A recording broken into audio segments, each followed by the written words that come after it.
தமிழ்நாடு சட்டமன்ற பேரவைத் தலைவர் அவர்களே,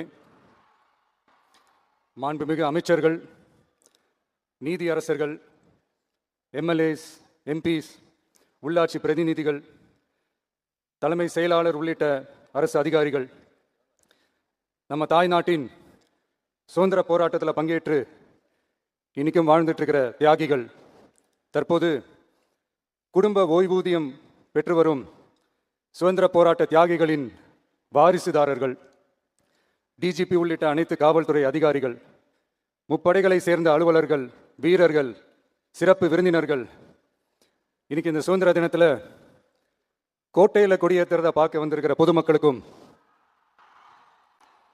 இந்த சுதந்திர தினத்தை கொண்டாடிக்கிட்டு இருக்கிற என் நெஞ்சில் குடியிருக்கும் தமிழக மக்களுக்கும், மாணவ மாணவிகளுக்கும் அனைவருக்கும் என்னுடைய சுதந்திர தின நல்வாழ்த்துக்கள், என்னுடைய வணக்கத்தையும் தெரிவிச்சுக்கிறேன். தங்களுடைய உயிரை, உடமைய, வாழ்க்கைய எல்லாம் இழந்துட்டு நமக்காக சுதந்திரம் வாங்கி கொடுத்த நம்ம சுதந்திர போராட்ட தியாகிகள், அதில் பிரபலமானவர்கள் மற்றும் பேர் தெரியாதவங்க அப்படின்னு இருந்தாலும் அவங்க எல்லாருக்கும், ஏன் அவங்க ஒவ்வொருத்தருக்கும் தனிப்பட்ட முறையில் என்னுடைய வீர வணக்கங்கள்.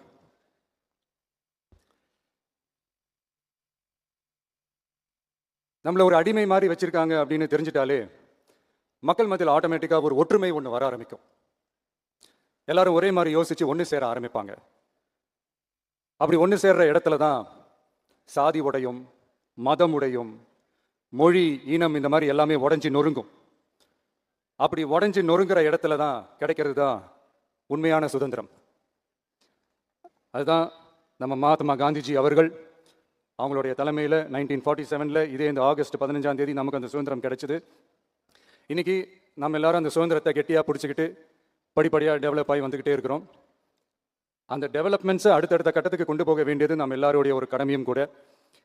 இந்த நேரத்தில் நம்ம தமிழ்நாட்டை லஞ்சத்திலேருந்து, ஊழல்லேருந்து காப்பாற்றுறதும் ஒரு மிகப்பெரிய ஒரு விடுதலைக்கு சமமான ஒரு விஷயம்தான். அதை நோக்கி தான் நம்ம அரசும் செயல்பட்டுக்கிட்டு வந்துக்கிட்டு இருக்கு. இந்த 386 ஆண்டு பழமையான இந்த கோட்டையில் இங்கே மேலே ஏறி வந்து இந்த 80வது சுதந்திர தின நாளில் நம்ம நாட்டோட தேசிய கொடியை ஏற்றி வச்சு இன்னைக்கு இந்த விழாவில் என்ன பேசவும் வச்சிருக்கிறீங்க. அதுக்காக உலகம் முழுவதும் இருக்கிற என்னுடைய தமிழ் சொந்தங்களுக்கும், தமிழ்நாட்டு மக்களுக்கும், ஜென்சி இளம் சிங்கப்படை தோழர்களுக்கும் என்னுடைய மனமார்ந்த நன்றியை தெரிவிச்சுக்கிறேன். பிறப்புக்கும் எல்லா உயிருக்கும் அப்படின்ற ஒரு மிகப்பெரிய ஒரு கோட்பாட்டை அடிப்படையாக வச்சு தான் நம்ம தமிழ்நாட்டை லஞ்ச லாவண்யமற்ற போதைப் பொருள் கலாச்சாரம் இல்லாத, பெண்கள் பாதுகாப்பு, சமூக நீதி அடிப்படையில்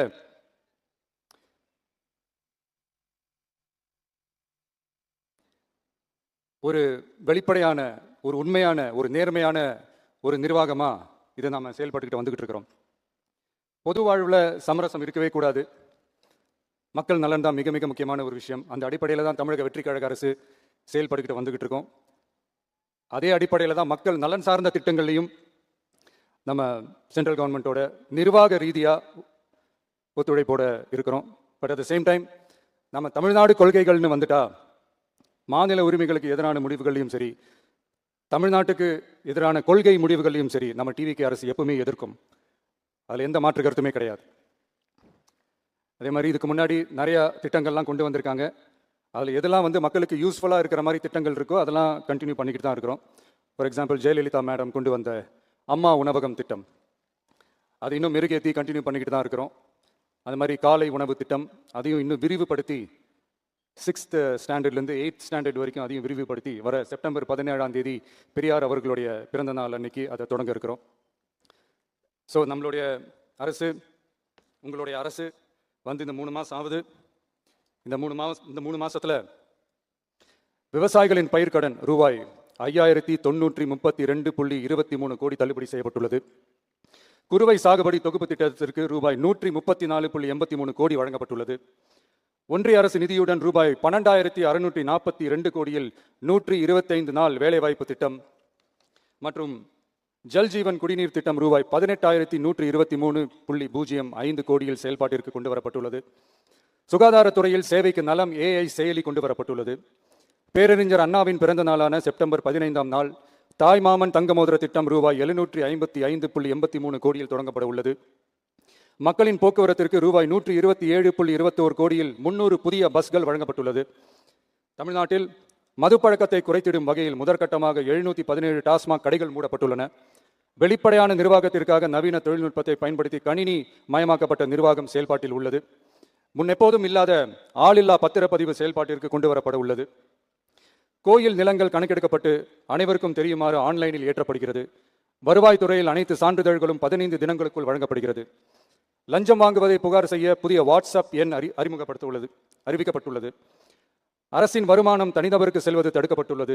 அனைத்து துறைகளிலும் லஞ்சம் ஊழல் ஒழிக்க தொடர் நடவடிக்கை எடுக்கப்பட்டு வருகிறது. கனிம பயன்பாடு முறைப்படுத்தப்பட்டு நவீன தொழில்நுட்ப உதவியுடன் விநியோகிக்கப்படுகிறது. சட்டம் ஒழுங்கு தீவிரமாக கண்காணிக்கப்பட்டு பராமரிக்கப்பட்டு வருகிறது. ஜூன் மாதம் 29, 30ஆம் தேதியில் நடந்த மாவட்ட ஆட்சியர் மற்றும் காவல் கண்காணிப்பாளர் மாநாட்டில் சட்டம் ஒழுங்கு பிரச்சனையில் கடுமையான நடவடிக்கை எடுக்க உத்தரவு போட்டிருக்கிறோம். அரசு சொல்லியிருக்கிறோம். மக்களை அலைய விடக்கூடாது, கோரிக்கைகளை நல்லபடியாக ஆராய்ச்சி சரியான வழியில் தீர்வு தர சொல்லியிருக்கிறோம். சுதந்திர போராட்ட தியாகிகள் தங்கள் உயிரை தியாகம் செஞ்சு கிடைச்ச சுதந்திரம் மிக சிலருக்கான சுதந்திரமா மட்டும் இல்லாமல் ஒவ்வொரு இந்திய குடிமகனுக்கும் சுயமரியாதை, சம உரிமை, சம வாய்ப்பு மற்றும் கண்ணியமான வாழ்க்கையை வழங்கும் உண்மையான மக்கள் சுதந்திரமா இருக்கணுங்கிறதே எல்லாரோட மிகப்பெரிய எதிர்பார்ப்பா இருக்கு. அதை நிறைவேற்றுற பொறுப்பும் நம்மளோடது தான். தமிழ்நாட்டு மக்களோட இணைஞ்சு தமிழகத்தை இந்தியாவின் முன்மாதிரி மாநிலமாகவும் உலக அளவில் வளர்ந்த நாடுகளுக்கு இணையா தமிழ்நாட்டு பொருளாதாரத்தை 2036 ஆண்டுக்குள் $1.5 trillion உயர்த்திட நாம உறுதியேற்போம். மக்களே, எல்லாரும் ஓட்டு போட்டுட்டோம். உங்க அண்ணனை, உங்க தம்பிய, உங்க பிள்ளைய எல்லாரும் ஜெயிக்க வச்சு முதலமைச்சரா ஆக்கிட்டோம்.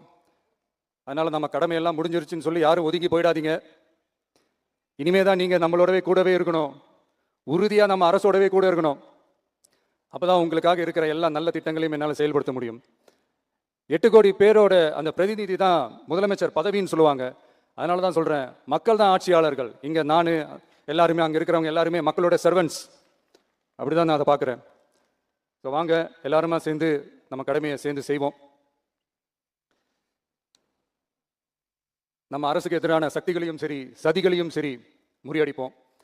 நீங்க எல்லாரும் நம்மளோட இருக்கும்போது எனக்கு வேற என்னங்க கவலை? நல்லதை மட்டுமே நோக்கி நகர்வோம். அப்படி நல்லதை மட்டுமே நோக்கி நகரும் உங்க அரசு உங்களுடைய எதிர்பார்ப்புகளையும் உங்களுடைய கருத்துக்களையும் மனசுல வச்சுக்கிட்டு தான் நல்ல சிறிய புதிய அறிவிப்புகளை அறிவிக்க இருக்கிறோம். அதுல ஒரு சிலதை மட்டும் இங்க நான் படிக்கிறேன்.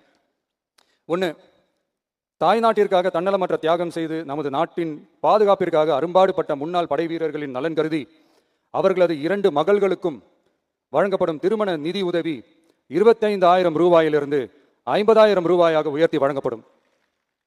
2, மாற்றுத்திறன் கொண்ட முன்னாள் படை வீரர் மற்றும் அவர்களை சார்ந்தோர்களுக்கு வழங்கப்பட்டு வந்த மாதாந்திர நிதியுதவி 5,000 ரூபாயிலிருந்து 7,000 ரூபாயாக உயர்த்தி வழங்கப்படும். 3, மாநில அரசால் விடுதலை போராட்ட வீரர்களுக்கு வழங்கப்பட்டு வரும் மாதாந்திர ஓய்வூதியம் 23,000 ரூபாயாக உயர்த்தி வழங்கப்படும். 4, மாநில அரசால் விடுதலை போராட்ட தியாகிகளின் குடும்பங்களுக்கு வழங்கப்பட்டு வரும் மாதாந்திர குடும்ப ஓய்வூதியம் 12,500 ரூபாயாக உயர்த்தி வழங்கப்படும். 5, வீரபாண்டிய கட்டபொம்மன், முத்துராமலிங்க, விஜய ரகுநாத சேதுபதி, மருது சகோதரர்கள் மற்றும் வாவு சிதம்பரனார் ஆகியோரின் வழித்தோன்றல்களுக்கு வழங்கப்பட்டு வரும் மாதாந்திர சிறப்பு ஓய்வூதியம் 11,500 ரூபாயாக உயர்த்தி வழங்கப்படும். இவற்றிற்கான அரசாணைகள் அரசால் வெளியிடப்பட்டுள்ளது.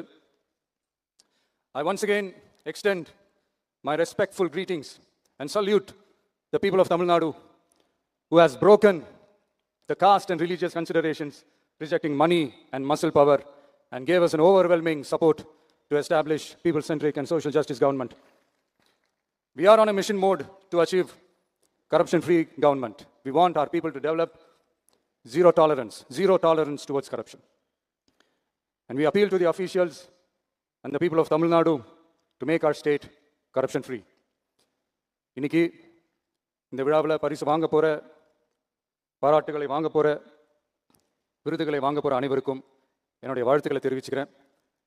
இந்த விழாவை ரொம்ப அழகாக ஏற்பாடு செஞ்ச பொதுத்துறை செயலாளர் அவர்களோடு சேர்ந்து அலுவலர்களுக்கும், காலையிலேயே இந்த பிராக்டிஸ் பண்ணி சிறப்பான பரேட் நடத்திய காவல்துறை நண்பர்களுக்கும், இந்த விழாவை ரொம்ப பாதுகாப்பாக நடத்திய காவல்துறை அதிகாரிகளுக்கும், ஊடகத்துறை நண்பர்களுக்கும், சமூக ஊடகத்துறை நண்பர்களுக்கும் என்னுடைய மனமார்ந்த நன்றியை தெரிவிச்சுக்கிறேன். கான்ஃபிடென்ட்டாக இருங்க, நல்லதே நடக்கும். வெற்றி நிச்சயம். மீண்டும் சந்திக்கும் வரை நன்றி, வணக்கம்.